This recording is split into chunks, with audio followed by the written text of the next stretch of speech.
नमस्कार। BA second year अर्थशास्त्र second प्रश्न पर, और इसमें चैप्टर दूसरा राष्ट्रीय आय का लेखांकन। तो आज हम सब पढ़ेंगे सामाजिक लेखांकन विधि। राष्ट्रीय आय गणना की सामाजिक लेखांकन विधि। इस विधि का विकास साइमन कुजनेट, रिचर्ड स्टोन और जे.आर. हिक्स ने किया था। यह राष्ट्रीय आय गणना की आधुनिक विधि है और इसमें डबल एंट्री की जाती है। इस कारण से इसको सांख्यिकी विधि भी कहा जाता है।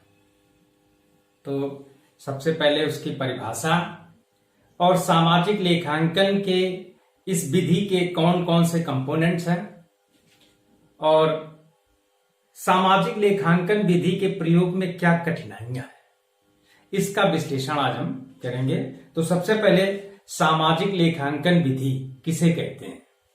तो सामाजिक लेखांकन विधि, इस विधि को राष्ट्रीय लेखांकन विधि भी कहा जाता है या राजनीतिक गणित विधि भी कहा जाता है। इस विधि में अर्थव्यवस्था के विभिन्न क्षेत्रों के परस्पर संबंधों का सांख्यिक विवरण प्रस्तुत किया जाता है। अर्थव्यवस्था के विभिन्न क्षेत्र, उत्पादक क्षेत्र, कृषि क्षेत्र, सेवा क्षेत्र, इन सभी क्षेत्रों का जो आय व्यय का है उसका सांख्या जो स्टैटिकल डेटा निकल करके आते हैं उसका एनालिसिस किया जाता है। इस लेखांकन विधि में कुल मौद्रिक आय और कुल मौद्रिक व्यय समान रहता है। चूंकि इस लेखांकन विधि में डबल एंट्री की जाती है, इस कारण से कुल मौद्रिक आय और कुल मौद्रिक व्यय समान रहता है। और सामाजिक लेखांकन विधि में दोहरी प्रविष्टि की जाती है। तो इसका परिणाम क्या होता है कि आय और व्यय जो होता है वो समान रूप से निकल करके आता है और विभिन्न क्षेत्रों के मध्य जो अंतर संबंध है वो स्पष्ट हो जाता है। तो सामाजिक लेखांकन विधि में जो इनके घटक हैं वो कौन कौन से हैं? तो पहला घटक है उत्पादन लेखा, प्रोडक्शन अकाउंट। इस लेखे में सभी प्रकार की उत्पादक क्रियाएं जो होती हैं उनकी सांख्यिकी डेटा जो है, स्टैटिकल डेटा, वो कलेक्ट किया जाता है। वर्गीकरण कर लिया जाता है सभी प्रकार की उत्पादक क्रियाओं का और उनमें जो आय और व्यय हुआ है उसका विवरण तैयार कर लिया जाता है। इसी प्रकार से दूसरा लेखा है उपभोग लेखा, कंजम्पशन अकाउंट। इस अकाउंट में निजी आय व्यय, निजी क्षेत्र का जो आय व्यय है उसके डेटा कलेक्ट किए जाते हैं और सरकारी क्षेत्र के आय और व्यय, इन दोनों क्षेत्रों के डेटा को कलेक्ट किया जाता है। इसी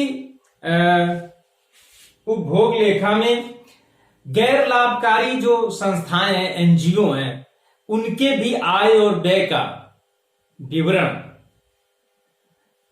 एनालिसिस किया जाता है। उनके जो आंकड़े हैं आय व्यय के उसको कलेक्ट किया जाता है। इसी प्रकार से तीसरा लेखा है पूंजी लेखा, कैपिटल अकाउंट। इस अकाउंट में पूंजी का लेन देन, पूंजी ह्रास, पूंजी हस्तांतरण व बचत, इन सबका विवरण लिया जाता है। पूंजी का लेन देन, पूंजी ह्रास, डिप्रीशिएशन, कैपिटल डिप्रीशिएशन, उसका विश्लेषण किया जाता है और कैपिटल ट्रांसफर और सेविंग, इन सबके आंकड़े एकत्र किए जाते हैं और इनका विश्लेषण किया जाता है। इसी प्रकार से चौथा खाता है बाह्य लेखा, एक्सटर्नल अकाउंट। शेष विश्व के साथ जो हमारी लेनदारी है या देनदारी है, जो प्राप्तियां हैं या भुगतान है, उन सब का विवरण जो होता है वाह्य लेखा अकाउंट एक्सटर्नल अकाउंट में होता है। इसमें बाहरी देशों से शेष विश्व के साथ में जो प्राप्तियां हैं हमारी और जो देनदारियां हैं उनके डेटा कलेक्ट किए जाते हैं और एनालिसिस किए जाते हैं। इस प्रकार से सामाजिक लेखांकन विधि में जो घटक हैं इसके, ये 4 घटक होते हैं। उत्पादन लेखा, उपभोग लेखा और पूंजी लेखा, और चौथा है वाह्य लेखा। अर्थव्यवस्था के सभी क्षेत्रों, कृषि क्षेत्र, उत्पादक क्षेत्र और सेवा क्षेत्र, इन तीनों क्षेत्रों के जो आंकड़े हैं उन्हीं इन 4 घटकों में विभाजित कर लिए जाते हैं और इनका एनालिसिस किया जाता है। और सामाजिक लेखांकन विधि में एक मैट्रिक्स बनाई जाती है, आव्यूह बनाया जाता है, जिसमें प्राप्तियां और देनदारियां इनका विवरण होता है। और इस कारण से चूंकि इसमें आय और व्यय दोनों का विवरण रहता है, इसी कारण से विभिन्न क्षेत्रों के परस्पर संबंधों का भी हम विश्लेषण सामाजिक लेखांकन विधि में कर लेते हैं। तो सामाजिक लेखांकन विधि राष्ट्रीय आय गणना की अत्याधुनिक विधि है, किंतु इस सामाजिक लेखांकन विधि में गणना में कुछ कठिनाइयां भी आती हैं। तो देखते हैं कि सामाजिक लेखांकन विधि में राष्ट्रीय आय की गणना करने में क्या क्या कठिनाइयां आती हैं। पहली कठिनाई है कि दोहरी गणना। दोहरी गणना की समस्या बहुत ही जटिल है। यदि हम अंतिम उत्पाद के मौद्रिक मूल्य का विश्लेषण यदि हम नहीं करते हैं तो उसमें प्रायः दोहरी गणना की समस्या उत्पन्न हो जाती है। यदि बेकरी उद्योग है तो उसमें प्रयुक्त होने वाला गेहूं ये कच्चे माल के रूप में होगा, न कि अंतिम उत्पाद। अंतिम उत्पाद ब्रेड होगा। तो इस प्रकार से इसमें दोहरी गणना की समस्या उत्पन्न हो जाती है। और दोहरी गणना की समस्या को दूर करने के लिए अंतिम उत्पाद के मौद्रिक मूल्य का ही हमें ध्यान रखना होगा। दूसरा, आरोपण करना कठिन है। भारतीय अर्थव्यवस्था में कई क्षेत्र ऐसे हैं जहां मौद्रिक लेन देन नहीं होता है। कुछ ऐसी सेवाएं हैं जिसका मौद्रिक आकलन करना कठिन है। तो इस आरोपण की समस्या से भी सामाजिक लेखांकन विधि की गणना करने में कठिनाइयां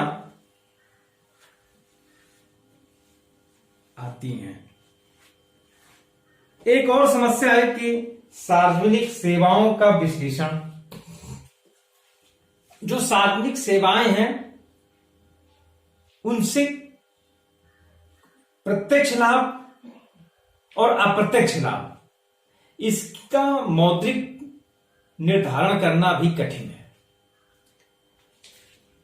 कई क्षेत्र ऐसे हैं, सरकारी क्षेत्र, जिनकी सेवाओं का वास्तविक मूल्यांकन करना बहुत ही कठिन है।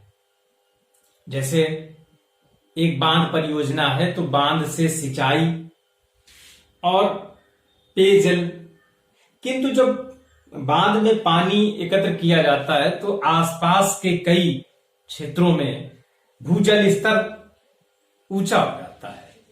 तो इसका मौद्रिक लाभ की गणना करना कठिन हो जाता है। तो सामाजिक लेखांकन विधि में एक ये चुनौती हमारे सामने होती है कि सार्वजनिक सेवाओं से जो लाभ मिल रहा है उसका विश्लेषण करना। एक चौथी समस्या है कि मूल ह्रास की गणना करना। मूल ह्रास की गणना करना भी बहुत कठिन होता है और प्रायः इसकी गणना करने में चूक हो जाती है। इस कारण से जो हमारा विश्लेषण होता है वो भी प्रभावित हो जाता है। तो सामाजिक लेखांकन विधि, इसकी परिभाषा और सामाजिक लेखांकन के घटक और इसकी कठिनाइयां, प्रायः यह प्रश्न लघु उत्तरीय प्रश्न विश्वविद्यालय की वार्षिक परीक्षाओं में कई बार पूछा गया है। तो इस प्रकार से यह प्रश्न पूरा हो जाता है कि सामाजिक लेखांकन से आप क्या समझते हैं और सामाजिक लेखांकन करने में क्या क्या कठिनाइयां हैं। धन्यवाद।